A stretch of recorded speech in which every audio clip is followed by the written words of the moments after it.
Teachers, what's the biggest shock you've had about a problem student? My 8th grade tech teacher, Mrs. Patterson, had this student Marcus who was driving her crazy. Marcus was in foster care, bounced between 4 schools that year. His records showed behavioral issues and reading problems. In class, Marcus slouched in the corner with his hood up, barely looking at his screen. While others did keyboard drills, Marcus scrolled his phone under his desk. When Mrs. Patterson asked him to participate, Marcus gave her blank stares like he had zero clue. He'd turn in incomplete assignments or nothing. When she tried helping one-on-one, Marcus mumbled he didn't get it.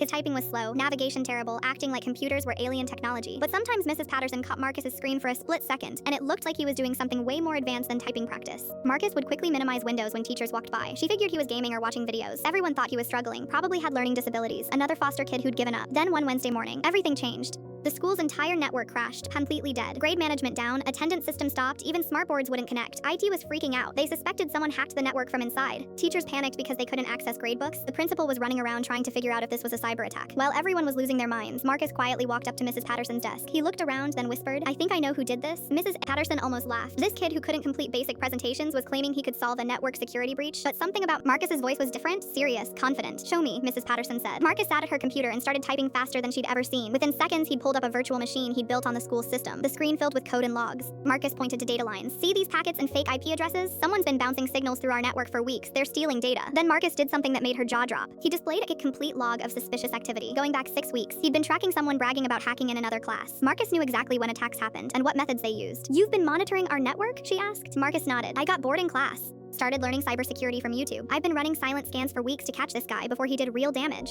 The struggling foster kid had been secretly protecting the entire school's computer system. He taught himself advanced cybersecurity while pretending to struggle with basic literacy. Mrs. Patterson called IT immediately. When they saw Marcus's logs and setup, they couldn't believe it. This 14-year-old had built security tools better than theirs. Marcus helped trace the breach to an 8th grader who thought hacking was cool. The kid had been stealing personal information to sell online. Marcus's monitoring stopped massive data theft. IT offered Marcus a part-time security job. A cybersecurity firm gave him a scholarship to coding boot camp. By 17, he was working professionally in digital security.